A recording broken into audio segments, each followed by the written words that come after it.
Il s'agit d'une agression sexuelle que j'avais subie de la part de l'abbé Alain Louemba Mapusso, vicaire général du diocèse de Pointe-Noire à l'époque, aujourd'hui archidiocèse de Pointe-Noire.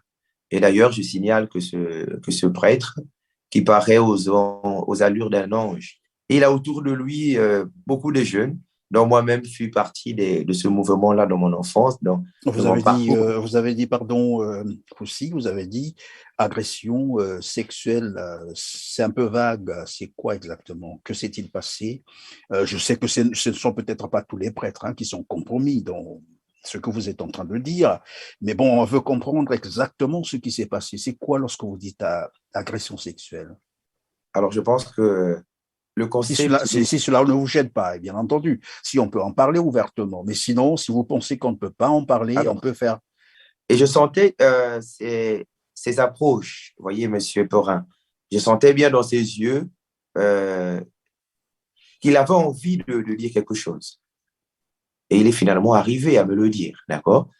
À dire qu'il avait des pratiques homosexuelles et qu'il aimerait bien que si jamais j'acceptais, il allait faire de moi un grand homme, faire de Il te l'a moi dit à toi. le vive voix, et je le dis, et au salon, à table. C'est pas cette église que moi j'ai choisi de servir. Je n'ai pas choisi de servir une église pour que je donne derrière, pour que je couche avec un vicaire général.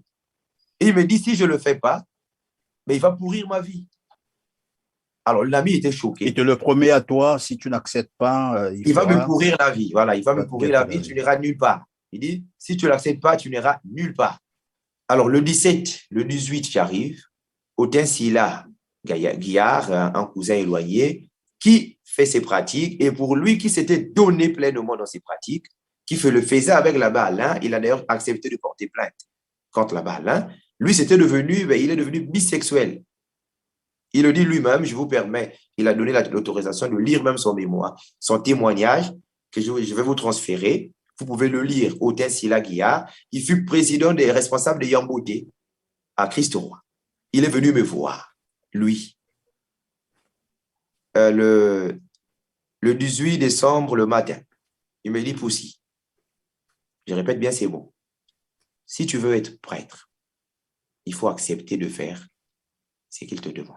Écoute, regarde tel prêtre, tel prêtre, tel prêtre, tel prêtre, tel prêtre, tous ils le font avec lui. Alors, ils sont nombreux dans l'église, alors. Ouais. Ben, je ne suis pas juge, moi je parle de moi. Ils le font. Et si toi tu refuses, tu ne vas jamais être ordonné, tu ne vas jamais finir ta formation, ils vont te bloquer de partout. Et il m'a cité des jeunes prêtres, des jeunes séminaristes qui couchent avec la balle. Hein. Ils sont donc un cercle vicieux de ces pratiques un peu que j'ai appeler sataniques et abominables. L'homosexualité, je ne le critique pas. Mais t'apprendre d'une personne par violence, c'est un viol, c'est une imposition, sans consentement. Du coup, il propose que je prenne du jus. J'ai dit, ah non, non, non, j'avais trop peur. Il dit, ben alors finalement, tu as quel problème? Tu ne prends pas l'alcool, tu ne prends pas du jus. J'étais coincé. J'ai dit, ben je veux prendre. J'ai dit, bien, là on est 18 décembre vers 16h. Je mangeais, mais un peu en titubant avec beaucoup de peur. Parce que je sentais que tout ce qui pouvait venir de lui pouvait être dangereux. Parce qu'entre-temps, j'avais posé la question à un jeune de la paroisse à qui je disais, est-ce que toi, tu as déjà fait ça avec lui? Il m'a dit oui, mais ça s'était passé comment? Le jeune m'a dit, je n'avais pas compris, je m'étais retrouvé dans son lit, sans habit, et c'est là où il m'avait fait des propositions. Et aujourd'hui, ce jeune est en France. Après, le jeune a menacé, il a envoyé en France ce prêtre. Ce jeune est en France aujourd'hui. Donc, c'est l'abbé Alain qui l'a envoyé en France, c'est ça? Il l'a envoyé en France. Donc, pour un peu apaiser sa mémoire, voyez, c'est pour laver sa mémoire, dit-on. Et moi, quand il me présentait ce souvenir me revenait. J'ai dit, mais tiens, ce jeune m'avait dit qu'il s'était retrouvé. Est-ce qu'on ne l'avait pas drogué? J'avais pourquoi je refusais toutes ces propositions, que ce soit jus ou pas. Mais autant, il dit, ben, si tu n'aimes pas le jus bongo, ben, il y a du jus de fruits. D'accord? Il est parti au frigo. J'ai dit, ben, lui, c'est mon cousin. Autant. Donc, à lui, je fais confiance. Oh, il ne fallait pas. J'ai bu ce jus, mais je commençais un peu à m'assoupir. Je commençais à être fatigué, à avoir sommeil. Et tout ce qui s'était passé, je ne me souviens même plus. C'est à 2 heures du matin que je me retrouvais dans son lit. Dans le lit de De là-bas, l'abbé Alain Louemba Makosso. dans son lit. Vous voyez, quand vous Habillé. entrez au presbytère de Christ au Roi, directement, vous avez des marches à droite. Quand vous montez sa chambre, c'est là-bas. Et je me retrouvais là, j'ai dit, mais non, c'est pas ici que je dors, j'allais dormir. J'allais juste vous dire que vous êtes sérieux dans ce que vous êtes en train de dire et vous avez conscience de ce que vous dites vous prenez la Justement, comme j'ai responsabilité dit, de... s'il y a déjà une procédure judiciaire pour l'affaire et la plainte a été déclarée recevable, et ça fait depuis 2014 que je me bats pour demander justice, et je dis pour cette justice, je ne me tairai pas.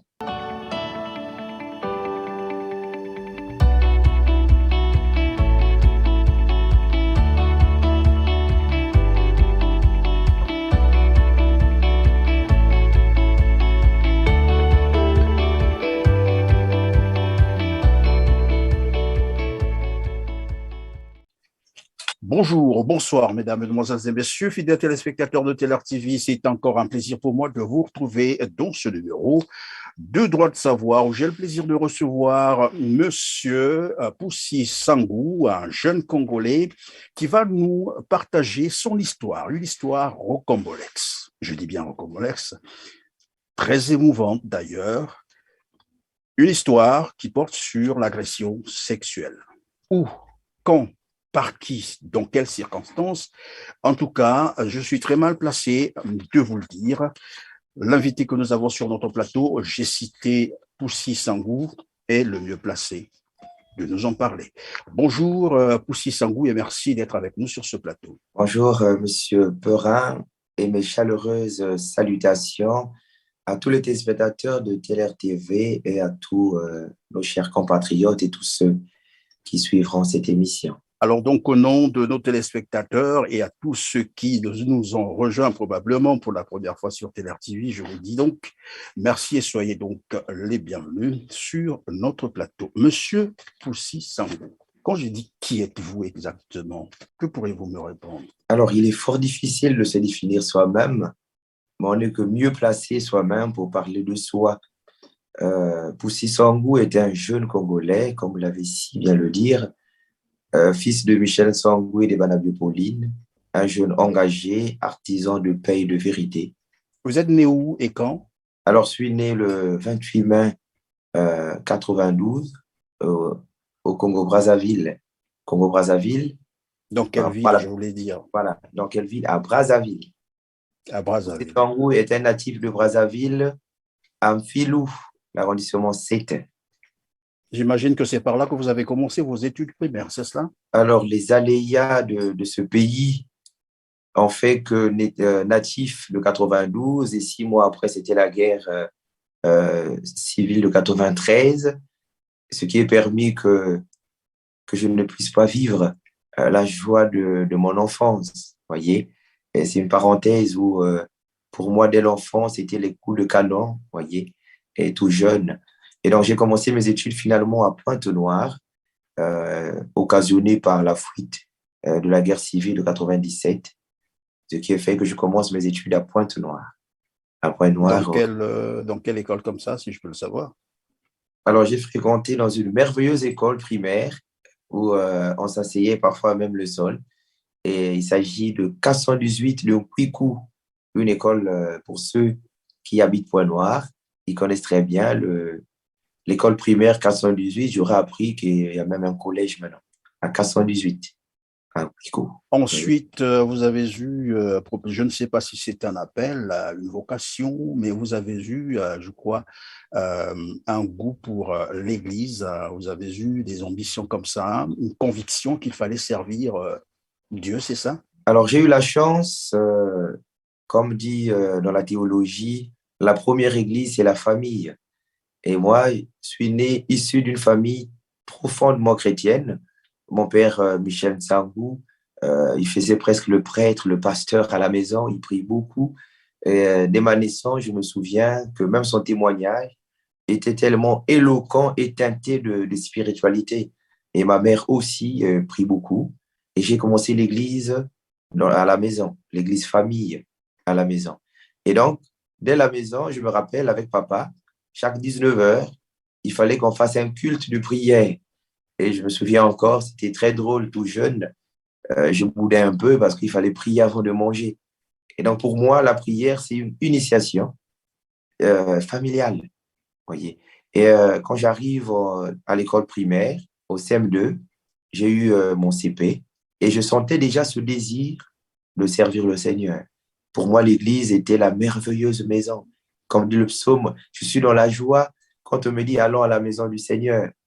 Je me sentais mieux nulle part qu'à l'église. Je me souviens encore, mon père me disait que je pouvais pleurer pour qu'on me ramène à la paroisse, pour que j'aille jouer même à l'église. Pour moi, l'église, c'était la maison de Dieu. La maison de Dieu. Elle est la maison de Dieu. Il fallait que j'aille voir Dieu. Et que le mieux, en voyant Dieu, ben, aller au séminaire, servir au Seigneur pour mieux m'intégrer dans ce champ, répondre à cet appel pour ce goût de servir le Seigneur. Voyez que j'ai Alors, reçu. Poussy, s'il te plaît, je sais que c'est souvent très difficile de se rappeler de certains événements, mais qui ont marqué votre enfance. C'est quoi exactement? Qu'est-ce que vous pouvez nous dire? Pour répondre à cette question, ici, de dire que mon enfance a été grandement marquée par des événements douloureux. Des événements douloureux, parce que dès ma naissance en 92, le 28 mai, quelques mois après, c'était déjà la guerre civile de, de 93, qui avait d'ailleurs donné lieu à ce que mon père soit fusillé devant la mairie de Filou. Voilà le premier événement qui marquait mon enfance. Les autres, c'était peut-être des jeux au parc, mais moi, c'était que mon père soit tiré, et voilà, jusqu'à perdre mes oncles paternels. Jusqu'à aujourd'hui, j'ai presque pas d'oncles. Il m'en restait qu'un. C'est l'événement majeur que j'oublie jamais, que je garde toujours en mémoire. Et c'est aussi de 92 à 97, une grande instabilité sociopolitique dans le pays. Et je suis très content de voir les jeunes d'aujourd'hui, les enfants, aller jouer dans les parcs, aller dans les parcs en famille. Mais nous, avec maman, quand je sortais jouer au ballon, ben, il fallait se ramper, voyez. Si le Wiri Makuburi le sait qu'elle est, voyez, un enfant qui est initié à se sauver au coup de fusil. Ça veut dire quoi? Vous avez parlé là en langue en français, ça veut dire? Alors, en français, ça signifie quand je m'entêtais tout jeune, bouillant, comme d'ailleurs tout enfant, hein, à 3 4 ans, ben, il est attiré par les jeux. Et moi, je me souviens encore, à la rue Alexandrie, par exemple, quand je sortais jouer au ballon à la cour, mes mamans nous disaient, si vous entendez des coups de canon, il faut plonger. Il faut plonger pour que les cartouches, on ne sait jamais, passent. Et ce traumatisme, je l'ai toujours gardé en moi. Vous voyez, à chaque fois que j'entendais même des pétards, j'ai comme l'impression qu'il faut plonger parce que dès l'enfance, j'étais déjà moulé euh, à cette initiation-là. Et pour moi, donc, mon enfance a été caractérisée par des guerres, par des fusillades, par voir des gens, un aîné du quartier que vous allez retrouver mais fusillé devant la rue, une personne que vous allez voir un lundi, mercredi, il n'existe plus. Et quand je demandais à maman, mais où est tonton un tel? Mais la pauvre, elle ne savait pas quoi dire parce qu'elle savait que le tonton a été fusillé. Vous voyez, donc il faut. Là, non, tonton n'est plus. Tonton n'est plus, tu le verras peut-être plus tard. Tu le verras plus tard. Et donc, mon enfance a été caractérisée par cela, la perte des êtres chers, la perte des amis du quartier, la perte des yayas du quartier, la perte, vous voyez. Alors, et après, vous avez poursuivi vos études, hein. Nous apprenons que vous avez été, c'est bien entendu le sujet d'ailleurs de cette émission, après vous avez été victime d'une agression sexuelle. Est-ce que vous pouvez nous en parler, si cela ne vous dérange pas du tout, nous donner un peu le contexte, comment ça s'est passé, dans quelles circonstances? Le contexte et la circonstance. Alors, pour mieux appréhender cette question ou cette histoire, ici, de façon brève, de rappeler que euh, de, de 2000 jusqu'en 2011, où j'ai fait mes études jusqu'à l'obtention de mon baccalauréat, je décide d'entrer au grand séminaire pour répondre à cet appel que je ressentais, ce désir de servir le Seigneur. Et dans l'Église catholique romaine, pour être prêtre ou entrer au grand séminaire, la condition sine qua non, il faut avoir le bac. Et donc, après mon bac, je décide de rentrer au séminaire en 2011. Et en 2014, je me retrouve en RDC pour les études de philosophie. Et donc, au retour, pour ceux qui sont catholiques, ils savent Vous faites que... votre bac où comme ça, dans quel lycée? Alors, mon lycée, alors on revient sur le parcours scolaire alors. Et donc, j'ai fait l'école primaire à 418 du CP1 au CM2. J'ai fait mon collège au CG Moué-Poitiers à Loisili, de la sixième en quatrième. Et la troisième, j'ai fait à Emmanuel Dadé d'Amongo, un lycée, un collège qui venait d'être réouvert. Ensuite, mon lycée, c'est le lycée Victor Rogagneur, où j'ai eu mon baccalauréat en 2011. Et ici, de rappeler que j'ai quand même eu la chance de faire mon CP1 jusqu'à obtenir mon baccalauréat sans échouer. Et j'étais toujours parmi les 5 premiers. J'ai salué d'ailleurs mes collègues, mes amis et condisciples qui aujourd'hui sont professeurs à gauche et à droite. Je recevais les salutations de votre frère. Voilà un peu mon petit Et parcours. vous avez souvenance donc d'un de vos professeurs au lycée? Ah ouais, des professeurs, j'en ai d'énormes. Alors, s'il faudrait les citer, d'autres se Non, non, sentiraient non, un, visés. deux, voilà, j'ai pas besoin que vous Un me d'eux, c'est citiez par exemple un tout. professeur qui m'a beaucoup marqué, c'est mon professeur d'histoire, Monsieur Bissombolo à LVA, un grand historien qui m'a moulé dans l'histoire que j'aimais bien, et mon professeur de philosophie, avec qui j'ai gardé d'ailleurs des bonnes relations jusqu'à aujourd'hui. Je préfère le protéger puisqu'aujourd'hui, on me prend pour un oiseau noir. Et j'aime bien l'imiter. Il disait tout ce qu'il pensait et il pensait tout ce qu'il disait. Voilà ce qu'il nous disait en classe. Il dit, j'ai la chance de dire ce que je pense et de penser ce que je dis. Et il nous disait toujours aussi, si tu veux faire la philosophie, un philosophe n'est pas citoyen d'une paroisse de pensée. C'est pas à l'église où vous dites Amen à tout. Tu dois dire quand les autres disent Amen, toi tu dis Yahvé. C'est la particularité qui te fera exister. Et j'ai beaucoup aimé ce professeur. Il est un maître à penser et un autre, Monsieur Mayas, un grand philosophe et juriste. Et voilà, j'ai eu la chance de baigner dans ce fleuve des grands Alors penseurs. donc, après le bac, nous disiez-vous, vous êtes allé au Au grand, séminaire, c'est cela? alors, au grand séminaire, mais le séminaire propédeutique national qui constitue la première année d'études dans le dispositif ou le parcours de formation pour être prêtre, l'équivalent un peu du tronc commun dans le monde civil que j'ai eu à faire à l'abbé Charles Mahon d'Awisso, un merveilleux séminaire dans un environnement sain, écologique, c'est dans la grande forêt, à Wisso pour ceux qui... ça existe jusqu'à aujourd'hui. Et je salue d'ailleurs mes formateurs, l'abbé Roch Christian Onésime, qui est à Grenoble en ce moment, qui fait sa thèse, et l'abbé Bienvenu, l'abbé Yvan, qui est à Pointe-Noire.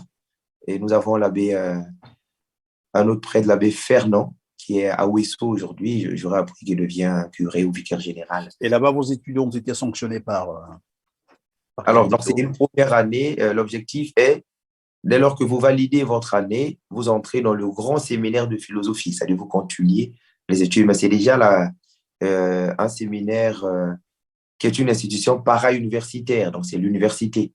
Et Et là-bas, vous avez validé vos études, c'est cela?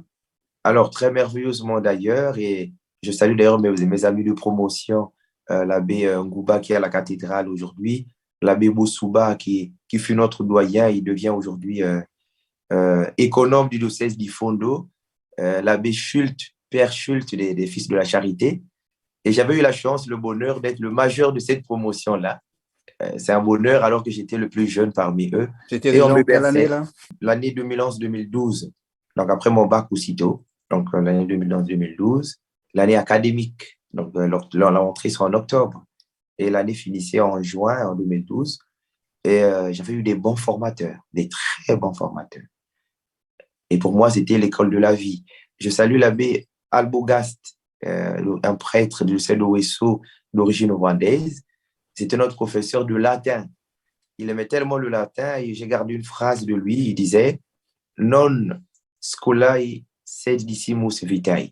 Ça signifie on n'étudie pas pour les notes, mais on étudie pour la vie. Et c'est une phrase que j'avais gardée. Et au sortir, la messe de revoir, si vous me permettez, à Ouissou, j'étais le majeur de la promotion, tout jeune, à 20 ans, et alors que j'avais que les grandes personnes en face de moi, avec un ami, l'abbé Durand, et un ami qui était plus de ma promotion. Et Et je disais tout à l'heure là-bas, les études sont sanctionnées par quel diplôme alors, pour c'est la renseigner? première année, c'est la validation d'année.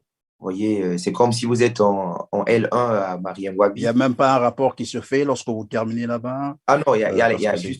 il y a justement un rapport que je garde précieusement d'ailleurs, parce que c'était merveilleux d'avoir un tel rapport, un rapport qui me décrivait. Donc, pour la première fois, je faisais des études. À l'école, c'était les bulletins, mais là-bas, j'avais non seulement le bulletin qui disait que j'étais majeur de ma promotion, mais j'avais aussi un rapport qui me décrivait.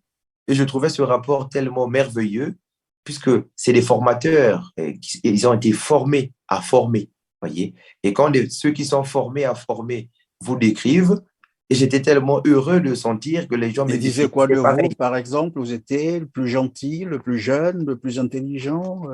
Que disait-il de vous? Ou sinon, que Alors, dit le rapport sur vous, bien entendu? ben, je vous permets de, si vous voulez, je vous transmettrai le rapport. C'est Ok, encore d'accord, on va mieux donc de, l'afficher. Mais il a voilà, été c'est donc, encore mieux de l'afficher. il a été signé par qui déjà? Le rapport est réalisé par l'équipe des formateurs et l'objectif de ce rapport, c'est qu'il soit envoyé à l'ordinaire, c'est-à-dire à l'évêque qui t'envoie dans ce séminaire. Et c'est à lui d'apprécier le rapport des formateurs pour qu'il décide si tu continues le parcours ou si ou tu arrêtes. Et donc, quand tu as un bon rapport au séminaire, et c'est pas seulement le rapport, c'est aussi euh, la science. Parce que l'objectif du séminaire, c'est la règle des 3 S, qu'on appelle la science, la santé et la sainteté. Alors, la science, c'est le niveau intellectuel. Je dis que j'avais fait une merveilleuse moyenne et je suis fier d'être majeur de cette promotion. Et eux, ils reconnaissent parce que c'est des moyennes et aujourd'hui, tous ils sont prêts. Je suis fier. Et aussi, la sainteté, c'est le rapport. Donc, la vie intellectuelle, la vie communautaire, la vie spirituelle et avoir un rapport merveilleux où tous les formateurs sont unanimes pour dire que le jeune, il est calme, il est souriant, qu'il est prompt à subvenir aux besoins des autres, qu'il se soucie des autres. Mais pour moi, l'altruisme, c'était surtout ce qui me définissait de plus. Et encore un aspect, il disait que j'étais très intérieur et très méditatif. Alors moi, mon père nous rappelait à la maison dans mon enfance, Wakuta Kutawa, c'est-à-dire être en silence et faire silence. Michel Sambou, c'était sa règle d'or. Il nous Et disait, alors, il faut et être donc, en silence. vous allez me le permettre parce que le temps, évidemment, il court, hein. Alors, donc, votre rapport était, vous l'avez dit tout à l'heure, merveilleux. On a décrit les bonnes choses hein, sur vous. D'ailleurs, vous venez de rappeler quelques éléments, ce qui est bien. Après, le rapport devrait être envoyé à votre, vous avez dit, À responsable, c'est Monseigneur, ça? voilà, à Monseigneur Miguel Angel Olaverie, qui fut à l'époque où j'étais envoyé au séminaire propédeutique administrateur apostolique. Et je rappelle un élément, que je suis le premier, on était deux, avec Prince Banyakina, les premiers séminaristes à être envoyés dans une institution par Monseigneur Miguel Olaverie. Il était curé de Saint-Jean Bosco. Monseigneur Makaya a déposé de ses fonctions, réduit à l'état laïque, et c'est l'abbé, le père Miguel, qui fut nommé administrateur apostolique. Et nous étions, nous, très heureux d'être ses premiers enfants, vous voyez, qui nous envoient au séminaire. Voyez. Donc, nous sommes ses poulains, le premier jardin qu'il a arrosé. Donc, nous étions deux avec un jeune de Saint-Jean Bosco, Prince Banyakina, que je salue d'ailleurs. Et au retour, les deux, on était trois avec un jeune de Christ au Roi, Michaudry Mavungu, un jeune de la paroisse Christ Roi de l'Anzélie. Et au retour, sur les trois, ben, deux, on avait validé, il y avait un autre, notre troisième, n'avait pas pu valider son année, donc sur insuffisance intellectuelle et un rapport un peu ambigu, il n'était pas recommandé. Et donc, nous étions les deux, avec Prince, Benyakina et moi, envoyés finalement en RDC par Monseigneur Miguel, par le Père Miguel, pas Monseigneur encore, pour faire les études de philosophie. Voyez. au grand séminaire Saint-Robert Bellarmin de Maïdi, qui était un institut de philosophie qu'on appelait affectueusement notre alma mater, notre maison mère. Et un merveilleux séminaire avec des très bons formateurs. Je salue d'ailleurs l'abbé Adrien Diachiodi, mon maître à penser aussi. Il était à la fois tridoc, docteur en théologie, en philosophie et en sociologie. Et il fut notre directeur des études, et l'abbé Banouna, qui était un philosophe Banouna Tseka. Il a écrit des merveilleux livres, entre autres, à passer à la philosophie pour la jeunesse en Afrique. Et l'abbé Simon Matondo Touzézil, notre recteur. Voilà un peu Et le. donc, là-bas, vous avez validé également votre cycle, c'est cela? Alors, merveilleusement validé parce que. euh, alors, ça va paraître un peu très recombolesque. Je dis que Non, je validé. sais pourquoi je te pose ces questions, parce que nous serons ou nous sommes en train de parler ici d'un sujet aussi sensible. Et ces questions sont très importantes pour moi. J'ai besoin de ces réponses parce que D'accord. quand Voilà. nous allons aborder le sujet à proprement dit, c'est pour aussi essayer de comprendre un certain nombre de choses. Ça n'a D'accord. rien à voir de quelqu'un qu'on veut vendre ou vanter. Non, je sais pourquoi je pose ces questions. D'accord. Alors, dans ce sens, je répondrai. Sinon, ça va paraître un peu, ouais, le moi est haïssable et je le déteste moi aussi. Mais sinon, j'ai fait donc de 2011 en 2014 ces études à l'Institut Saint-Robert Bellarmin, que j'ai achevé à l'Université Marien Ngouabi en obtenant mon master. Donc, quand on fait les études, on parle du dernier diplôme. Et donc, le dernier diplôme de mes études en philosophie, c'est Oui, mais bien. donc avant Mariangwabi, je disais, vous J'ai avez fait le validé votre graduat. cycle là-bas? Le graduat, c'est sanctionné par le graduat à Maïdi. Un graduat, c'est voilà l'équivalent, c'est la licence chez nous. Et là-bas, c'est pour combien d'années d'ailleurs? C'est 3 ans. 3 ans. Donc, 3 ans. vous avez fréquenté là-bas 3 ans d'affilée et vous avez terminé votre cycle, c'est ça? Alors, pour qu'on parle de 3 ans, il faut compter l'année de propédeutique qui fait partie des études para-universitaires. Oui. Donc, c'est le Donc, vous avez cycle. tenu cette année jusqu'à valider évidemment votre graduat, Justement, c'est cela? voilà, si vous voulez, d'ailleurs, Sans interruption. alors, il y a eu, bon, sans interruption volontaire, mais il y a eu une interruption en février 2014 qui a été causée par des événements dont nous parlerons peut-être dans la suite de notre émission. Mais mon année a été validée parce qu'aujourd'hui, j'avais déjà fait la mi-session. Vous voyez, quand on Mhm. fait la mi-session, c'est comme le premier semestre et il me restait que quelques matières à valider, mais la moyenne que j'avais à la mi-session permettait que je valide mon année. Donc, vous comprenez qu'une personne a fait la mi-session en février, qu'il a bien validé, et il restait que quelques matières après, c'est le mémoire, d'accord?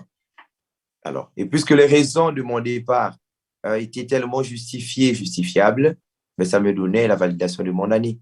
Alors, donc, après Maïdi, vous avez dit, alors, à ce moment-là, vous êtes revenu disons, vous êtes revenu au Congo, c'est ça, pour continuer vos études à Mariangwabi.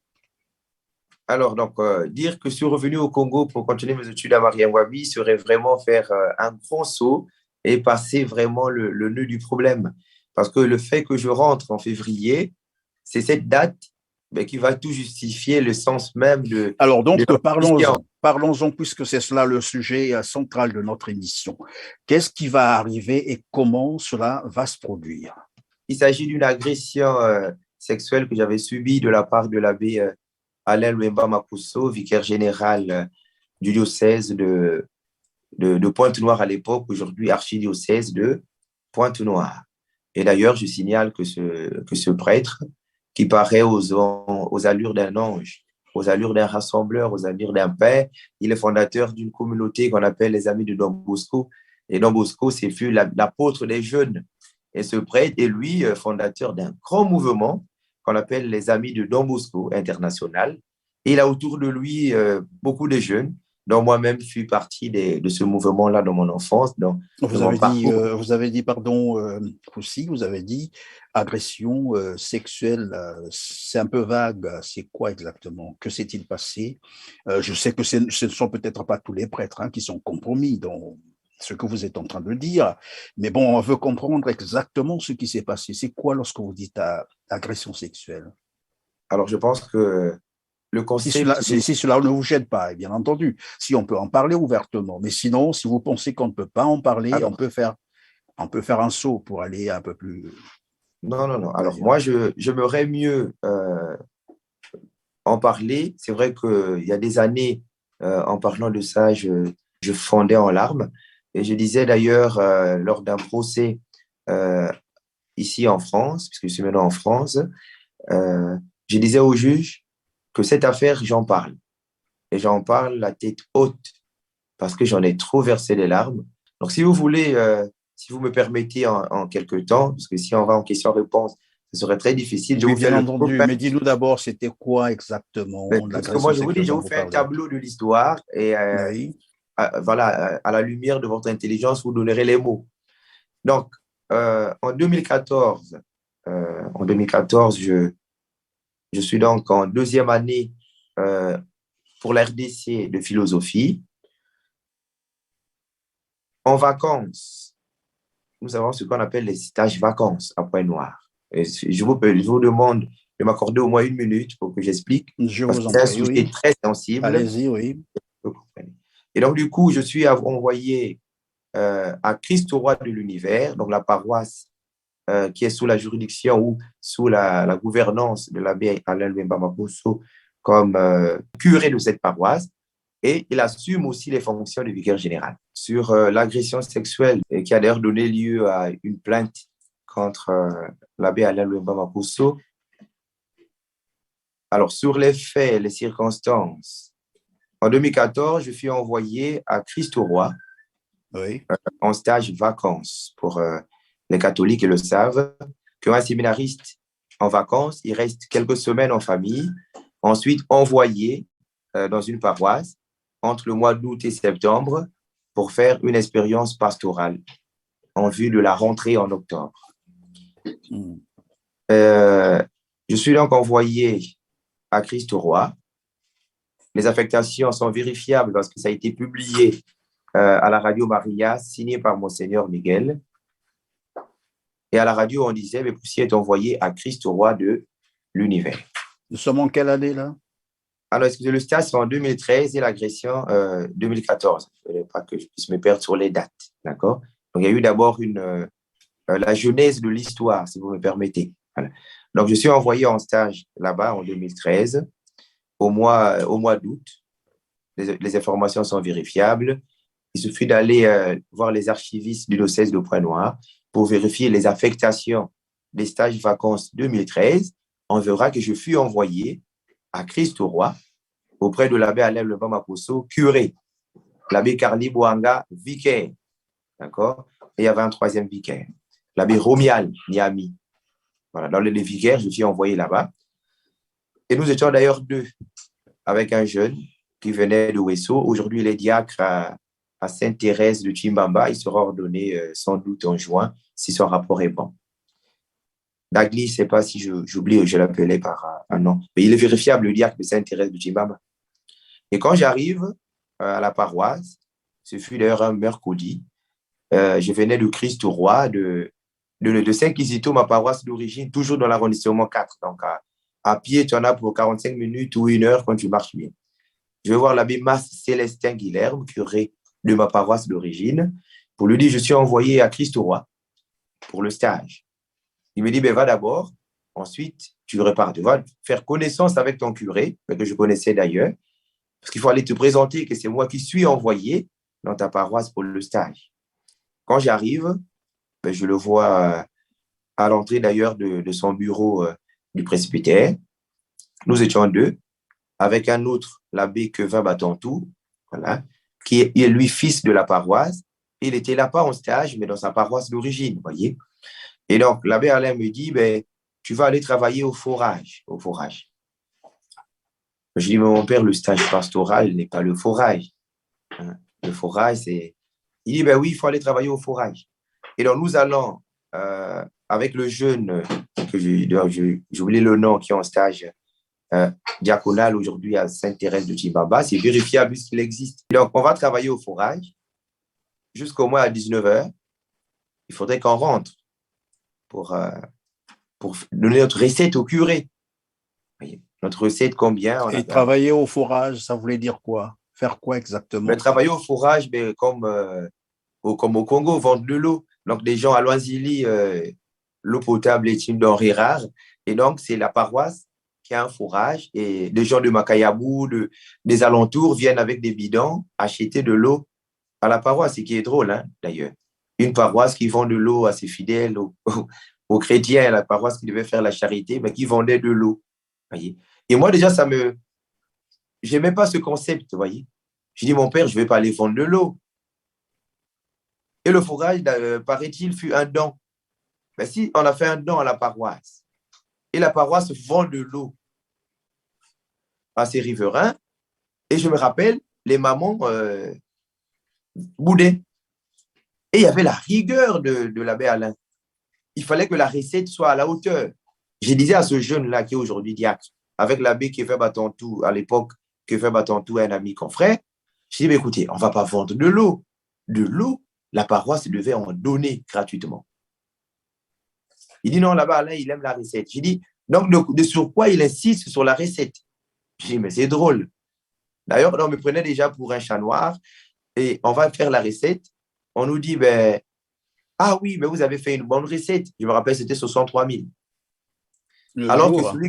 le jour, ben oui, mais il y avait des gens qui quittaient Siafoumou avec des bidons, des pousse-pousseurs qui venaient avec 20 bidons. Il dit, mais l'autre, Michaudry, parce que je voudrais que je parle avec des forces détails pour que les gens comprennent. Il dit, Michaudry ne faisait pas des recettes, il donnait 20 000, 18 000. Il avait un cahier où il devait noter lui-même la recette. Moi, je lui dis, mais c'est drôle ça. C'est drôle. Et alors, donc, vous avez fait ce que vous appelez là le fourrage, que vous n'avez d'ailleurs pas apprécié parce que pour vous, c'était pas ça le stage. C'est Alors, ça? j'arrive. Alors, donc, à 18 heures, on finissait à 18 heures. On a fini à 18 heures et on a donné notre recette. Il fallait que je rentre à la maison dormir pour revenir le lendemain. Je suis rentré à la maison et j'ai d'ailleurs expliqué à maman, je dit, ben, écoutez, moi, vous m'avez formé depuis l'enfance à être prêtre. Un prêtre, il se met au service du peuple. Et moi, le stage que je fais, j'ai l'impression que j'exploite un peuple pauvre. Les riverains de Loisili, un quartier de mon enfance. Et il y avait des amis qui venaient. Poussi, même toi, tu me vends l'eau. Et il y avait l'interdiction formelle de partager de l'eau. Et j'ai dit à maman, si c'est comme ça, je n'irai pas faire ce stage. Ma mère me dit, ben, il faut continuer. Je suis parti voir l'abbé Mas Célestin Guilherme, mon curé des paroisses, pour lui en parler. Il me dit, tu n'as pas le choix, il faut aller travailler, c'est le stage qu'on te donne. Alors, je rentre le lendemain pour repartir faire mon stage, qui finalement n'était pas prêché, n'était pas accompagné de jeunes. Ce n'est pas ce que j'avais appris au séminaire. Au séminaire, j'apprenais à enseigner la parole, le catéchisme, vous voyez, à diriger la chorale, à préparer la messe. Mais je partais faire un stage où il n'y avait rien de tout ça. Mais pour moi, je me disais, je suis un ouvrier de la paroisse, alors que je devais faire le stage. Et j'arrive ce jour-là, c'est finalement là le nœud du problème. Je travaille au forage. On finit à 18 heures. On arrive au presbytère. Il fallait faire la recette au curé et à lui-même, à lui seul, la recette. Vous voyez? On arrive, moi, Quevin Batantou, l'abbé Quevin Batantou, il faut que je le respecte, l'abbé Quevin Batantou que je salue, à l'époque, confrère comme moi, donc un ami. On partageait d'ailleurs la même chambre à Saint-Quisito. Et on arrive, on fait la recette. Et là-bas, Alain il a une manie des attouchements, ce qui est très grave d'ailleurs. Et moi, je suis très maniaque, j'aime pas. Je suis très contre l'homosexualité et j'aime pas. Et du coup, il te prend comme une femme, il te prend dans ses bras et tout ça. Déjà, c'est tendance que j'aimais pas, vous voyez, que j'aimais pas. Pour moi, je suis un homme, tu n'as pas à me toucher, à me prendre dans tes bras comme des câlins pour moi. Non, non, non. Vous comprenez? Et du coup, il me dit, ben, est-ce que vous avez mangé? Je dis, ben, on n'a même pas eu le temps de manger, on avait trop de la clientèle, on a fait 73 000 aujourd'hui. Il dit, ben, alors, allons manger. Allez manger. Allez manger. On a mangé et je sentais ses approches, vous voyez, monsieur Perrin. Je sentais bien dans ses yeux qu'il avait envie de dire quelque chose. Et il est finalement arrivé à me le dire, d'accord? À dire qu'il avait des pratiques homosexuelles et qu'il aimerait bien que si jamais j'acceptais, il allait faire de moi un grand homme, faire de Il te l'a moi dit à toi. le vive voix, je le dis, au salon, à table. Son salon à lui. Non, pas son salon à lui, le salon du presbytère. Le presbytère, Mhm. c'est la maison des prêtres. Non, c'est pas sa maison. Mais ça paraît comme sa maison, ce presbytère. Ça fait plus de 20 ans qu'il est là. Non, vous n'avez pas tort de dire que c'est sa maison. Donc, du coup, c'est le salon du presbytère des prêtres. Et La maison donc, il te l'a dit, voilà, de vive voix, il t'a de dit vive voix, il qu'il est a des passé, voilà, il a pratiques. commencé par des propositions. Il me dit, oui, tu vois, j'ai ces pratiques, si tu veux bien, ben, je ferai de toi un grand homme, un grand. Comment il te le dit? Il me propose de coucher avec lui, si vous voulez qu'on soit cru, voyez, de coucher avec lui, un homme, que je couche avec lui, et il va faire de moi un grand homme, voyez, un grand homme. Il dit, tu es très intelligent, tu as été au séminaire, tu es major de ta promotion, ta famille est assez pauvre, de vive voix, devant témoin, Autin Silla, un jeune avec qui il fait ses pratiques d'ailleurs, Autin Silla, qui était un cousin éloigné, il dit, ben, si tu veux, si moi je couche avec toi, ben, tu verras, tu seras un grand, tu seras un grand. Et moi, déjà moulé dans la philosophie, j'ai dit, ben, mon père, de quelle grandeur vous me parlez? De la grandeur de ce monde, que je devienne riche? Mais c'est rien. Il dit, mais toi, si tu n'acceptes pas, tu ne seras rien. Il m'a même cité les noms, je vais citer d'ailleurs, de ceux avec qui il a déjà fait. Les Leur noms fils, sont odieux, mieux vaut les voilà, garder. oh Dieu, Et voilà. donc, il t'a Donc, il m'a cité quelques cité, noms. voilà, Ça, c'est, je crois, permettez, dans la plainte, voilà, lorsqu'il voilà, s'agira de faire voilà, appel à témoin, tu voilà, pourras le citer, oui. permettez. Il m'a cité, j'ai fait ça avec un tel, tu vois comment il est devenu? J'ai fait ça avec un tel, tu vas pas comment c'est qui il est, j'ai fait ça avec un tel. J'ai dit, mais moi, vous ne le ferez pas avec moi. C'est mieux que je ne sois rien que de sacrifier ma dignité. D'accord? Et j'ai travaillé, je me rappelle, au séminaire sur la dignité humaine de mon mémoire de philosophie. La dignité humaine comme dimension spécifique de l'existence humaine. Et j'ai dit, moi, c'est ma dignité, rien d'autre. Et mon père spirituel à Ouesso l'avait bienvenu, que je salue. Il avait un mot d'ordre. Lui, il disait même pas dignité, il disait c'est dignité. Pour si c'est dignité dans la vie. J'ai rappelé ça à l'abbé Alain avec moi. Le jour que vous oserez encore me parler de ces choses, je vous respecte comme grand frère et comme vicaire général, je serai très odieux avec vous. Je suis sorti de cette conversation, il était 22 heures. J'étais très choqué d'entendre ces paroles. J'ai même refusé parce que j'étais très emporté d'aller dormir à la maison. Je suis parti dormir chez un ami que je vais citer parce qu'il connaît l'histoire, Prince Baniakina, qui fut séminariste comme moi. Il habitait en face du collège, de l'école 31 décembre à Tietie. Je suis parti le toquer chez lui. Il dit, mais Poussi, à 7 heures, qu'est-ce qui s'est passé en stage? J'ai dit, ben voilà ce qui m'est arrivé. Voilà ce qu'on est en train de me proposer. Ce n'est pas cette église que moi j'ai choisi de servir. Je n'ai pas choisi de servir une église pour que je donne derrière, pour que je couche avec un vicaire général. Et il me dit, si je ne le fais pas, mais il va pourrir ma vie. Alors, l'ami était choqué. Il te le promet à toi, si tu n'acceptes pas, il va me pourrir la vie. Voilà, il va me pourrir la vie, tu n'iras nulle part. Il dit, si tu ne l'acceptes pas, tu n'iras nulle part. On arrive à la rentrée. La paroisse, comme un grand séminariste, aide le séminariste à payer son billet. Vous comprenez? C'est la paroisse d'origine qui te paye le billet pour aller au séminaire. Ce n'est pas la famille. Et la famille contribue seulement à hauteur de 100 000 francs d'assurance que mon père, qui est ici exilé politique, envoyait, que je partais payer comme frais de contribution de la famille. J'ai payé en 2011, en 2012, en 2013, que je payais. On arrive là, il m'a promis de me pourrir la vie. Mais je ne croyais pas, j'ai dit, c'est un prêtre, il rigole. Le prêtre m'a dit, il ne va jamais le faire, t'inquiète pas. On arrive à la rentrée. On ne me donne pas le billet pour aller au séminaire. J'ai pris mon taxi, ma maman m'a accompagné à Vonvon, j'habitais Nzango. J'arrive à la gare, là, à la gare de Pointe-Noire. Prince arrive avec les autres. J'ai dit, mais Prince, mon billet. Il m'a répondu, tu n'as pas de billet. On a dit, c'est chacun qui paye son billet. Je me dis, depuis quand? On est parti à Ouessant, c'est le diocèse. On est parti en 2012, c'est le diocèse. Pourquoi là, ça change? Vous comprenez sa phrase? Il va me pourrir la vie. Donc, je reste là devant la gare. Je voyais des amis, Prince Baniakina, et l'abbé Éminence à Djovi aujourd'hui, je voyais les autres aller monter dans le train et moi, je n'avais pas de billet. Je suis resté devant la gare. Et pour une parenthèse, mon père est en exil politique en France. Vous le connaissez, Michel Nsangou. Lui-même, c'est quand on verrouillé. Il s'était battu pour payer l'assurance de cette année. Et qui encore je vais appeler pour me payer le billet? Je me retrouve à la gare. Je dis, mais comment je vais faire? Je vais voir le petit frère de mon papa, le dernier.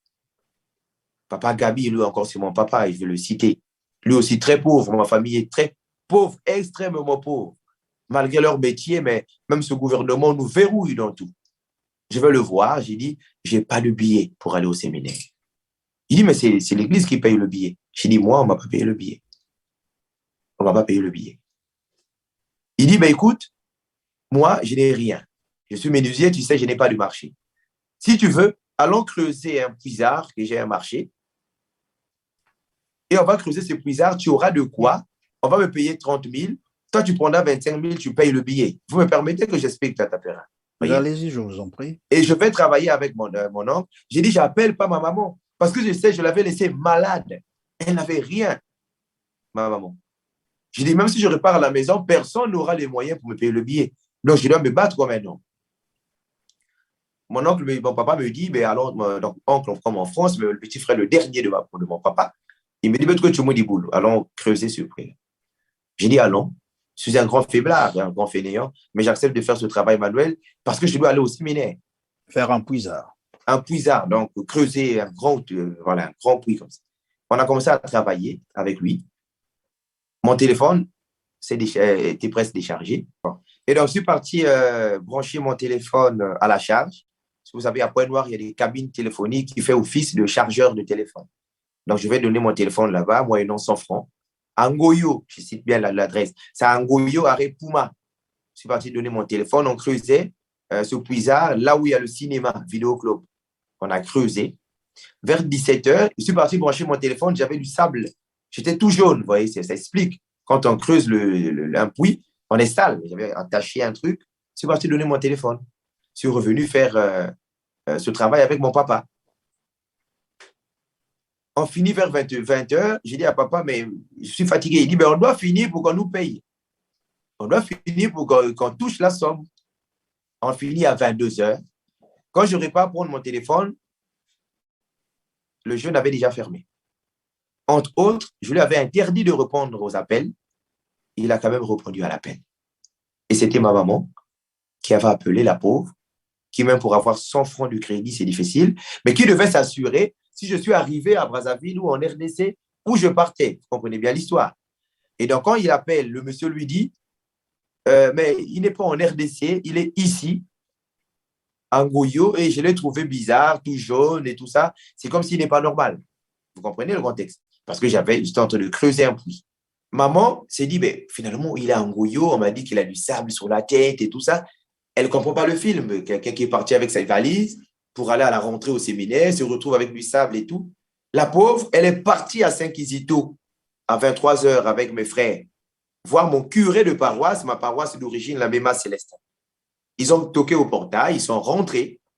Il dit, ben, écoute, on ne comprend pas, Poussier est parti au séminaire, mais on nous dit qu'il est en Goyo. Ben, vous voyez, ils se sont souciés de rien. Ils ont envoyé ma maman, ma pauvre maman, mais puisqu'elle est moins que rien, elle n'est rien, elle n'a rien, ma mère. Ils ont dit, ben, écoute, c'est l'abbé Croiset Désiré, d'ailleurs, d'après ce que ma mère m'explique, qui leur avait dit, mais allez à MTN, on va localiser le téléphone, on va savoir où il est. Maman dit, ben, écoutez, il est quand même fils de cette paroisse. C'est un séminariste de cette paroisse, un séminariste, un enfant de la paroisse. Mais comment vous pouvez nous répondre comme ça? On leur dit, ben, écoutez, nous, on ne sait pas. On n'est pas des magiciens. On ne saura jamais où il est. Et c'est à vous de chercher, appeler la police et tout ça. Alors que quand une personne est en séminaire, il ne dépend plus quasiment de sa famille, mais de la paroisse. Vous avez compris que quand on rentre en vacances, on n'a qu'un petit temps en famille, il faut aller travailler pour la paroisse. Il faut aller en stage. Et le lendemain, maman arrive finalement à Ngoyo, où le jeune l'avait localisé, qui avait le téléphone. Et cette fois-ci, ben, j'étais tout propre. Vous comprenez? Tout propre parce que j'ai dormi chez mon papa. Et je rentrais bonnement, propre, pour aller récupérer mon téléphone. Et quand j'arrive, je trouve ma maman, mes frères, ma famille. Et ça m'a fait verser les larmes. Les larmes de voir la misère de ma famille. De voir que si je suis parti creuser ce puits, c'est parce que ma mère ne pouvait pas me payer le billet. Et donc, quand vous avez terminé de faire le puits, on t'a Le payé quand puits, on même, nous a hein? payé, on nous a payé. Et quand j'ai pleuré, maman a dit, mais qu'est-ce que tu es venu faire? Je n'ai même pas eu le temps d'expliquer. On m'a mis dans un taxi, direction Saint-Quisito. D'accord? Saint-Quisito. On arrive à Saint-Quisito, mon curé me reçoit. Il me dit, mais Poussi, il dit non, mais qu'est-ce qui lui est arrivé? Il dit, il y a que piscose, piscose. J'ai dit, mais piscose, c'est quoi?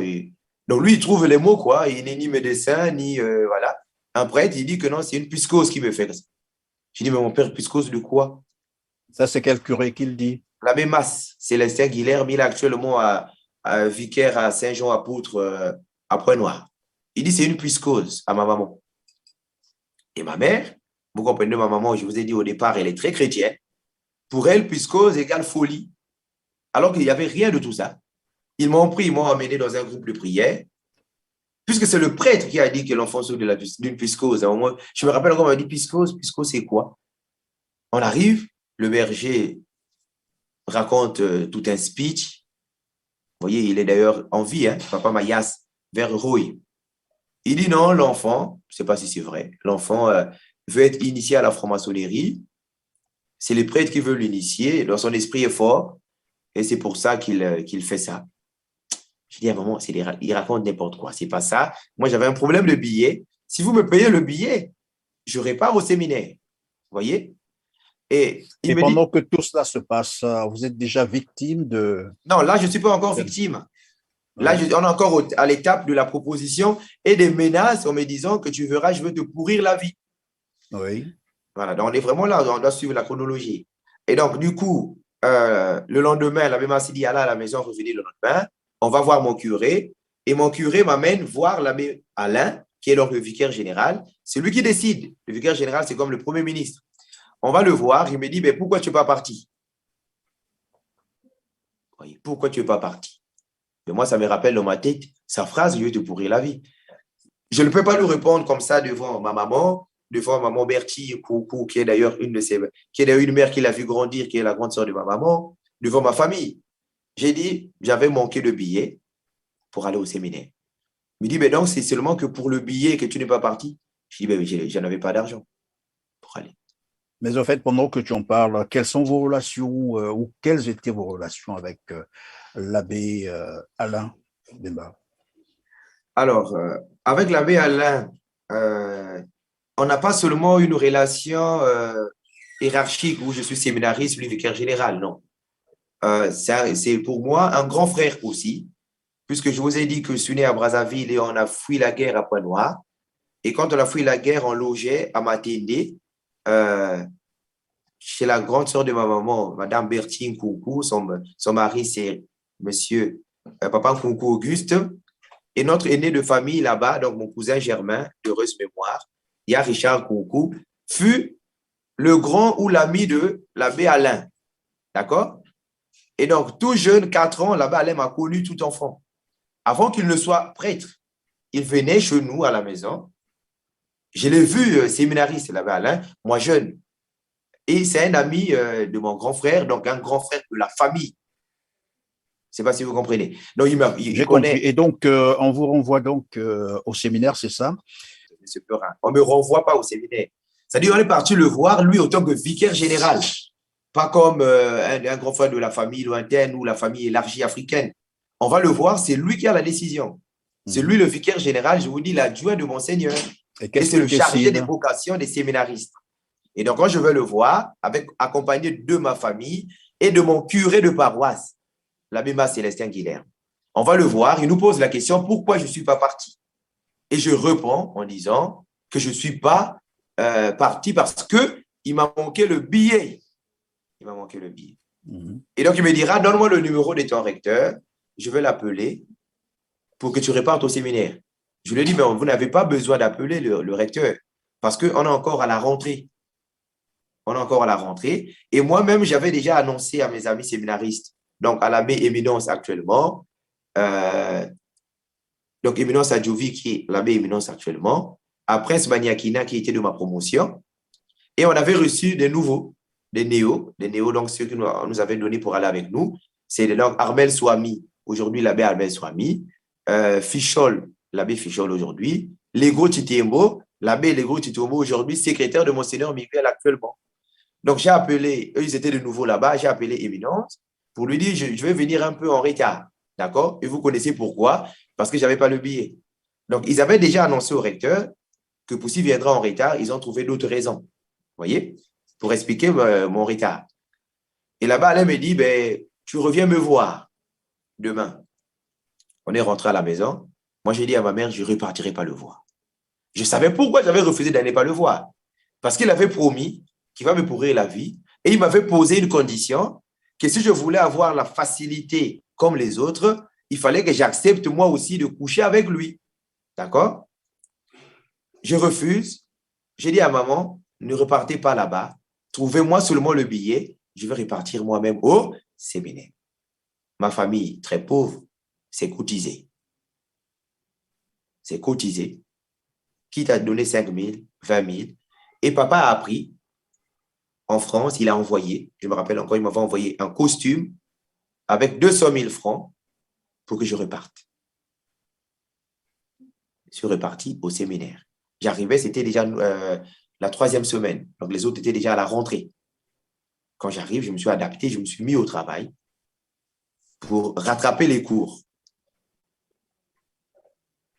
Et on arrive novembre, décembre, c'est encore les vacances. Décembre, il faut que les vacances de Noël. On me dit, ben, Poussi, en première année, tu n'étais pas reparti à Pointe-Noire, à Brazzaville, mais cette fois-ci, il faut que tu rentres au Congo faire tes vacances. J'étais très content. On rentre à Brazzaville. Je suis parti me présenter à Saint-Hérita de Mukondo. Le père Sylvain, il est là aux États-Unis. Le père Sylvain. Je suis parti le voir. J'ai dit, mon père, je suis séminariste de Pointe-Noire. Je suis venu passer des vacances à Brazzaville. Il dit, ah ouais, d'accord. Et donc, comme séminariste, Monseigneur Miguel nous demandait que les vacances, il tenait à ce qu'on ne soit pas éparpillé, qu'on soit attaché à une paroisse, quitte à rester en famille, mais que tes vacances soient vécues, qu'il y ait un curé qui t'a vu, que ce soit même pas ton dossier, mais qui t'a vu en paroisse, qui te voyait même à la messe le matin. Et je suis parti là-bas, auprès de le père Sylvain, à Saint-Rita de Mukondo. Je suis passé là jusqu'au 15 décembre. Et le 16 décembre, la majorité des amis séminaristes partaient à Pointe-Noire, passer les vacances.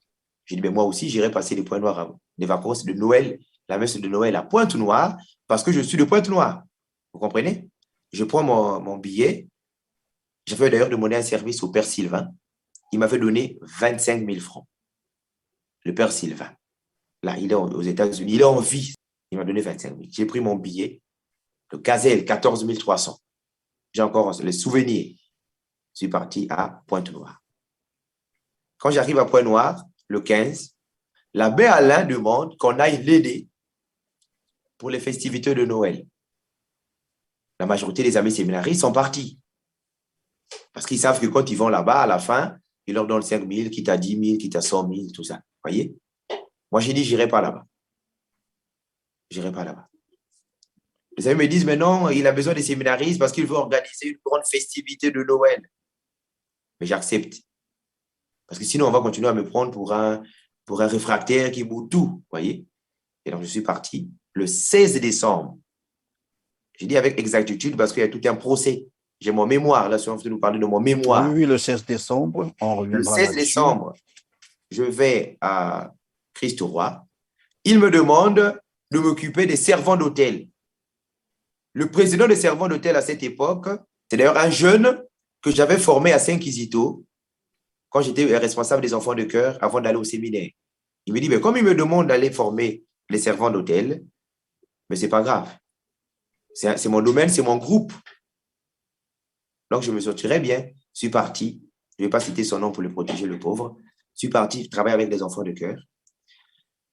Il nous a demandé de passer la nuit à la paroisse. J'ai refusé. L'abbé Romial était là. L'abbé Romial Niami était là. L'abbé Carli Bouanga était encore là.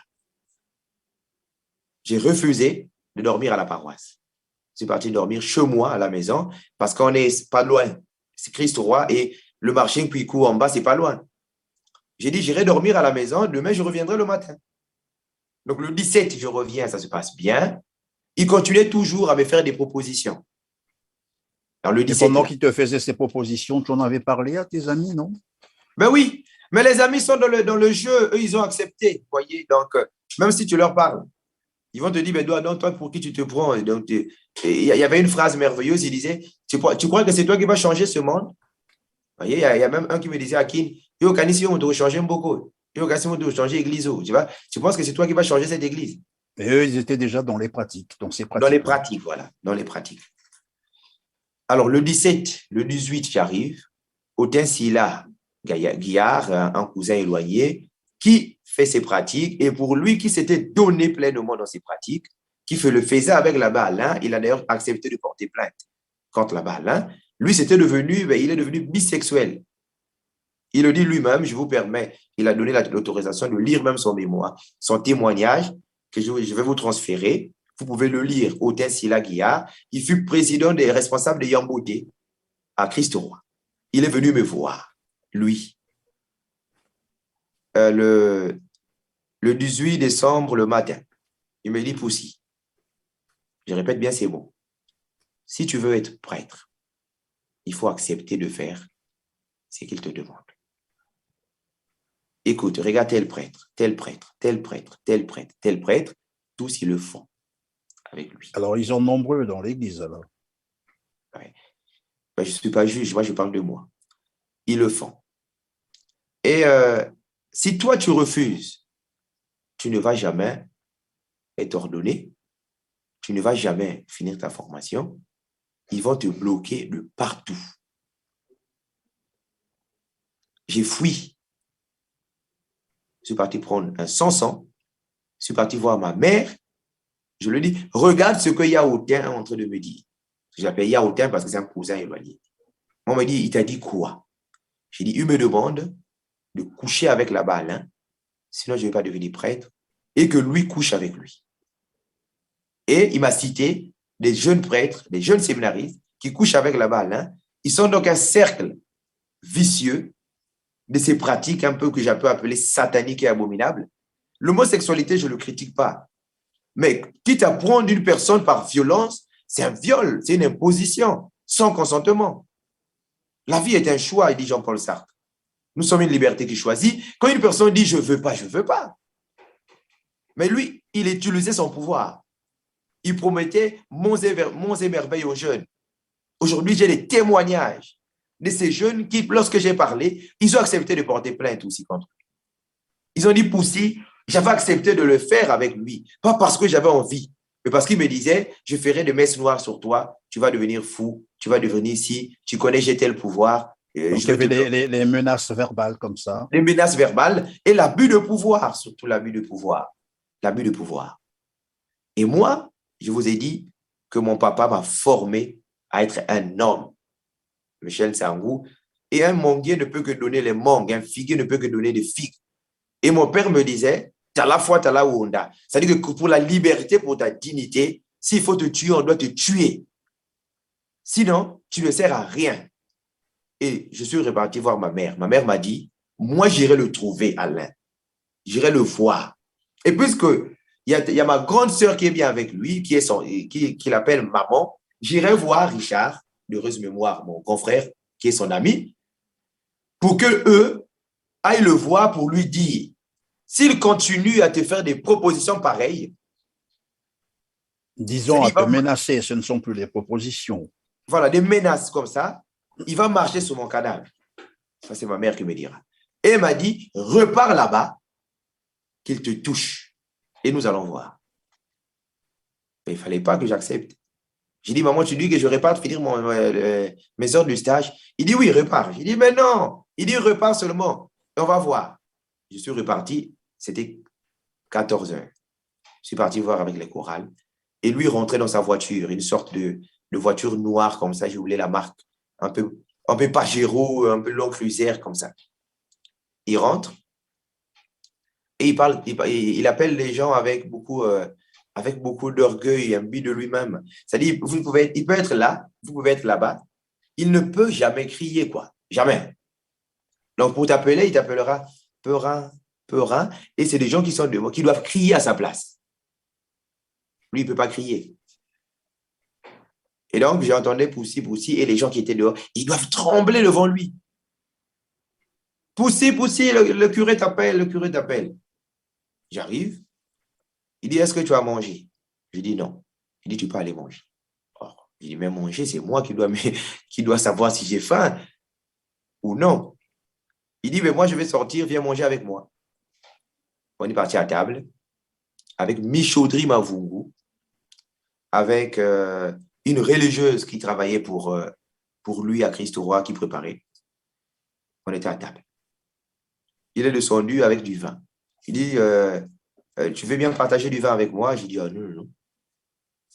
Ce n'est pas pour dire que je ne prends pas l'alcool, mais lui, déjà, pour tout ce qu'il pouvait me proposer, j'avais peur. Et quelques minutes après, c'est Otin Silla qui venait. Vous voyez, donc le cousin éloigné, manger avec nous. Il dit, mais Poussi, pourquoi tu ne prends pas du vin? J'ai dit, non, je n'aime pas l'alcool. Il dit, alors j'ai un jus de fruits, si tu veux. C'est Silla qui le dit. Non, l'abbé Alain. L'abbé Alain, oui. Il a un jus de fruits, je me rappelle, c'est du Mongo. Monsieur l'abbé Alain Lwemba, c'est ça. Alain Lwemba Makosso. Du coup, il propose que je prenne du jus. J'ai dit, ah non, non, non, j'avais trop peur. Il dit, ben alors finalement, tu as quel problème? Tu ne prends pas l'alcool, tu ne prends pas du jus? J'étais coincé. J'ai dit, ben je veux prendre. J'ai dit, bien, là on est 18 décembre vers 16h. Je mangeais, mais un peu en titubant avec beaucoup de peur. Parce que je sentais que tout ce qui pouvait venir de lui pouvait être dangereux. Parce qu'entre-temps, j'avais posé la question à un jeune de la paroisse à qui je disais, est-ce que toi, tu as déjà fait ça avec lui? Il m'a dit oui, mais ça s'était passé comment? Le jeune m'a dit, je n'avais pas compris, je m'étais retrouvé dans son lit, sans habit, et c'est là où il m'avait fait des propositions. Et aujourd'hui, ce jeune est en France. Après, le jeune a menacé, il a envoyé en France ce prêtre. Ce jeune est en France aujourd'hui. Donc, c'est l'abbé Alain qui l'a envoyé en France, c'est ça? Qui l'a envoyé en France. Donc, pour un peu apaiser sa mémoire, voyez, c'est pour laver sa mémoire, dit-on. Et moi, quand il me présentait ce souvenir me revenait. J'ai dit, mais tiens, ce jeune m'avait dit qu'il s'était retrouvé. Est-ce qu'on ne l'avait pas drogué? J'avais pourquoi je refusais toutes ces propositions, que ce soit jus ou pas. Mais Autien, il dit, ben, si tu n'aimes pas le jus bongo, ben, il y a du jus de fruits. D'accord? Il est parti au frigo. J'ai dit, ben, lui, c'est mon cousin, Autien. Donc, à lui, je fais confiance. Oh, il ne fallait pas. J'ai bu ce jus. Mais je commençais un peu à m'assoupir. Je commençais à être fatigué, à avoir sommeil. Et tout ce qui s'était passé, je ne me souviens même plus. C'est à 2h du matin que je me retrouvais dans son lit. Dans le lit de l'abbé l'abbé Alain Lwemba Makosso. Dans son lit. Vous voyez, quand vous entrez au presbytère de Christ-Roi, directement, vous avez des marches à droite. Quand vous montez sa chambre, c'est là-bas. Et je me retrouvais là. J'ai dit, mais non, ce n'est pas ici que je dors. J'allais dormir. J'allais juste vous dire que vous êtes sérieux dans ce que vous êtes en train de dire et vous avez conscience de ce que vous dites vous prenez la responsabilité. Comme j'ai dit, s'il y a déjà une procédure judiciaire pour l'affaire et la plainte a été déclarée recevable, et ça fait depuis 2014 que je me bats pour demander justice, et je dis pour cette justice, je ne me tairai pas. Quitte à donner ma vie, quitte à on me coupe la tête, mais au moins, quitte à qu'on me verse mon sang. Je sais une chose, je le disais à ma mère il y a 3 jours. Elle me disait, Poussi, tu as crié sur cette affaire. Nous connaissons la vérité, mais l'Église ne veut pas assumer. Quand tu parles, on dit tu es bavard, on dit tu es fou. Mais quand tu ne vas pas parler, on va dire, ben voilà, il est guéri. Il ne parle plus, là, il est en bonne santé. Quand je vais parler avec respect, j'ai saisi toutes les institutions au Congo, toutes pour cette affaire. J'ai vu des avocats. Je vais les citer parce que ces avocats m'ont... Maître Colerdo Tchétché, Maître Colerdo à Saint-Pierre, là, à Saint-Pierre. Je suis parti le voir.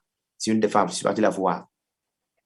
Dans son bureau, c'est dans le grand presbytère de Saint-Pierre-Claver pour expliquer l'affaire. Elle m'a répondu droit dans les yeux. Il dit, Poussi, tu veux que je fasse quoi? Si tu veux, aller voir le vicaire judiciaire, aller arranger ça dans l'église. J'ai dit, mais maître, l'église n'est pas l'État. Vous êtes avocate, acceptez au moins mon problème, présentez ça à la justice. Elle est catholique, ça dit tout. Elle a dit, non, je te conseille d'aller arranger ce problème dans l'église. Je suis parti voir le commissaire Yaba de la BAC au commissariat de Mbota pour aller tenter de porter plainte. Devant moi, le capitaine Yaba avait pris son téléphone, il a appelé le curé de Saint-André-Kagwa puisque le commissariat est en face. Il voulait d'abord vérifier si ce que je disais était vrai avant de recevoir ma plainte. Et le capitaine Yaba me disait tout bonnement qu'il était juriste de formation. Je dis, mais monsieur le juriste, commissaire de surcroît, depuis quand un officier de la police judiciaire va d'abord vérifier les informations avant de recevoir une plainte? Mais je dis, si tel est le cas, prenez au moins une main courante. Il me dira d'écrire la plainte. Mais j'ai dit, mais la plainte, vous pouvez me poser la question. Je vais répondre. Posez-moi la question d'abord. Pour quelle personne je viens porter plainte? Il dit, alors parle. Je dis, je viens porter plainte contre l'abbé Alain Louemba Makosso. Il dit, c'est qui? J'ai dit, c'est mon vicaire général. Il dit, c'est l'abbé Alain de Christ-Roi? J'ai dit, oui. Il dit, contre qui? Encore. J'ai dit, contre un berger, deux personnes qui m'avaient agressé. Papa Achille. Il dit, mais pourquoi tu te fais des problèmes avec des hommes d'église alors toi-même tu es un homme d'église?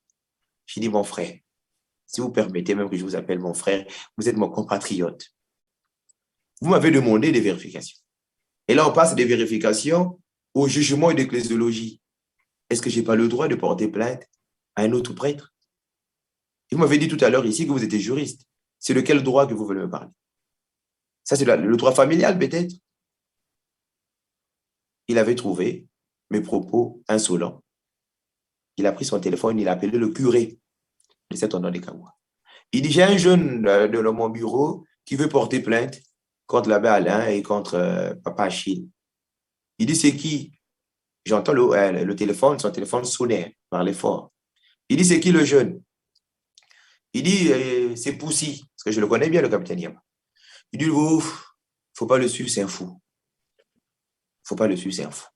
Ça, c'est le prêtre qui le dit. Et le commissaire de me dire, va écrire la plainte à la maison et de revenir la déposer. J'ai dit, est-ce que la phrase là, qui vient du curé qui me traite de fou, c'est à cause de cette phrase que vous déclarez ma plainte irrecevable? Mais lisez au moins le contenu de ma plainte. Le capitaine Yaba s'est fâché. Il dit, c'est pas à toi de m'apprendre de mon travail. J'ai dit, tu vas sortir et de revenir demain si tu veux. Et il y avait Zouloubad, le sergent Andélé, d'heureuse mémoire, qui était son vice-commissaire. Il a entendu du bruit, il s'est rapproché du bureau. Et lui, il avait la gâchette facile. C'est connu à Point-Noir. Moi, j'ai dit, ah tiens, j'ai pas envie en portant plainte, perdre ma vie. Tant mieux ne pas résister, capitaine Yaba encore, c'est un juriste un peu moral. Zouloubad, lui, il peut tirer. Donc, c'est mieux de partir. Il me dit, sors, sors. Il m'a chassé de son bureau. Je lui ai dit, capitaine Yaba, je lui ai dit ça dans son bureau, devant Floris, son beau-frère qui ne m'a pas accompagné. Devant Floris. J'ai dit, monsieur, vous êtes un citoyen congolais comme moi. Et vous êtes commissaire, ça ne vous donne pas tous les droits sur vous. Un policier a pour rôle de sécuriser la population et leurs biens. Si tu es incapable de me sécuriser, tu ne sers à rien. Je l'avais dit ça. Il m'a dit, à qui tu dis ça? Mais je dis, ben à toi. Je veux te tutoyer parce que tu ne mérites pas mon respect. Tu ne mérites pas mon respect. On s'est échangé des paroles. Jusqu'à me dire, je rappelle cette phrase, Il me dit, toi, tu me connais? J'ai mon grand frère qui est commandant. C'est moi qui pilote les opérations au Pool, le département du Pool. C'est moi. Et moi, le président me connaît. J'ai dit, le président te connaît. Le président, mon papa, fut son chauffeur. Le président me connaît, moi. Toi, il te connaît comme policier. Moi, il me connaît comme un fils. Tu vas me faire quoi? On s'est chamaillé devant lui. Et à l'époque, il y avait le colonel épelé comme Dédé Pen. Et le colonel Itoua Poto. J'ai dit, mais je peux appeler le colonel Itoua Poto s'il apprend ça. On peut t'aider si tu es. Il dit, tu ne parles pas de mon chef. On s'est embrouillé dans son bureau. Et je me rappelle, c'est l'adjudant Harris Epelé, le fils du colonel Epelé, qui m'appelait au téléphone puisqu'on était bien. Il me dit, mais Poussi aux Awapi, tu es où? J'ai dit, non, je suis au commissariat de Mbote. Mais tu fais quoi? J'ai dit, non, il dit, mais viens. Viens, je t'attends. Si tu as un problème à la police, viens au commissariat de Loisili. Il y a mon cousin qui est là-bas, il va recevoir ta plainte. Ekoto, la famille Ekoto. Va là-bas et pourquoi tu es parti là-bas? Et là, je sortais. Donc, la plainte irrécevable. Vous vous rendez compte? Irrécevable. Alors, donc, vous nous parlez de ce que vous êtes retrouvé dans le lit de l'abbé sans Alain habit. Wemba Makosso, sans habit. Sans habit, il faut le préciser. Sans habit. Il est 2 heures lorsque vous vous rendez compte. 2 heures du matin, lui-même, il était en short d'ailleurs. Et là, je ne donnerai pas les détails. Le jour qu'il va accepter le procès, je vais décrire son corps. Alors, moi, oui, si je ne l'ai pas vu nu, comment je peux décrire son corps? Comme ça qu'il accepte un procès, je lui dirai comment il est, qu'est-ce qu'il a sur les cuisses, qu'est-ce qu'il a tout ça. Je le décrirai. J'ai bonne mémoire encore de ce qu'il est. J'ai la chance d'avoir une mémoire d'éléphant. Je vais le décrire. Oui. Au lieu de continuer à crier, à jaboter de partout que ce qu'ils sont en train de dire, je suis un fou. Même un fou a droit à un procès. Et donc, vous vous rendez compte que vous êtes dans le lit de l'abbé Alain Wemba Makosso. Est-ce qu'il mérite encore d'être appelé l'abbé vous-même? Pourquoi vous l'appelez l'abbé? Oui, un pédocriminel mérite encore un titre honorifique? Non, pour l'instant, il bénéficie encore de la présomption d'innocence. D'accord. Le procès n'a pas encore eu lieu. C'est vrai que vous avez déposé plainte, mais pour l'instant, il bénéficie encore de la présomption d'innocence. Donc, vous êtes rendu compte que vous étiez dans son lit. Après, qu'est-ce qui se passe? Vous vous regardez, vous vous parlez, vous vous dites quelque chose? Justement, quelle est son attitude? Je ne comprenais pas comment je me retrouvais là et ce n'était pas ma chambre, vous voyez. Ce n'était pas la chambre que je devais même occuper. Il va me dire non, ne dis rien, tu peux rester tranquille parce que voilà ce que je ferai de toi. Je t'enverrai en Italie, tu es intelligent, tu vas faire un doctorat en Italie, tu seras un grand prêtre et tu verras. En sorte qu'il avoue l'acte qu'il avait posé, c'est ça? Ah, mais c'est un aveu. Ça, c'est un aveu. Puisqu'il le dit, c'est un aveu. Moi, j'ai dit jamais je porterai plainte contre vous. Et je suis sorti en short, sans torse nu, en courant jusqu'à chez moi, à la maison. Quand je suis arrivé, il était vers très tôt, donc vers 3-4 heures. Je suis arrivé, ma maison, je vous ai dit d'ailleurs, je ne vais pas chanter la pauvreté de ma famille, une maison en planche et tout ça. Et ma mère avait sa petite cuisine où elle préparait son manioc. Je suis parti m'asseoir là-bas. Quelques temps après, vers 6 heures, ma maman sortait pour aller acheter les feuilles de manioc, vous voyez, pour préparer ses maniocs. Elle me voit là. Mais tu fais quoi ici? À quel moment tu es venu? Et je n'avais pas des mots. Parce que je connais ma mère.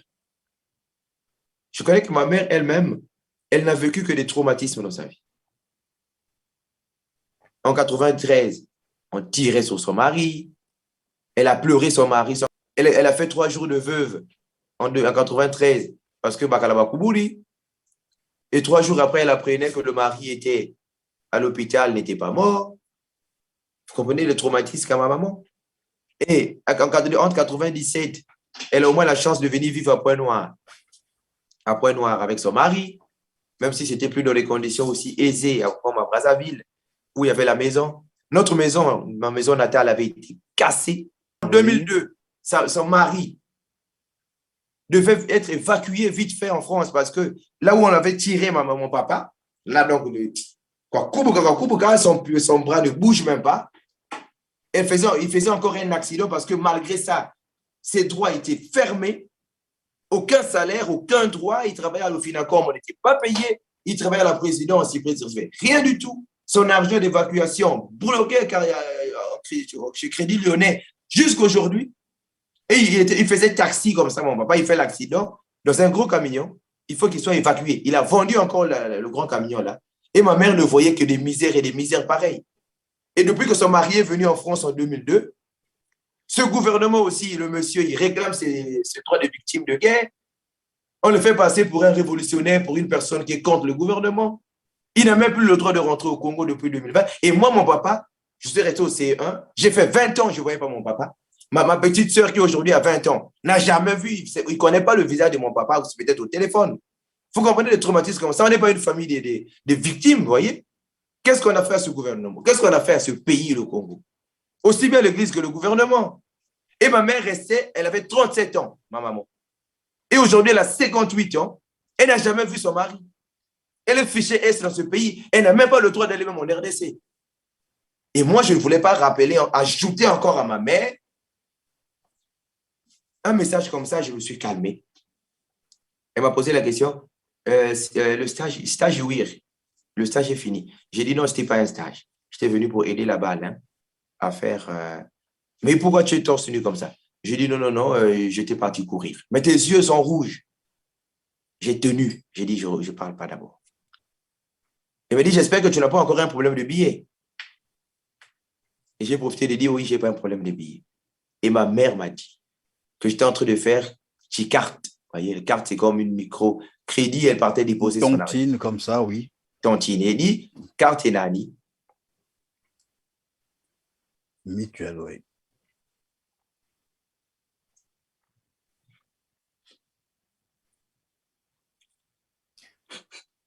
C'est très difficile, je le sais très bien. Mais...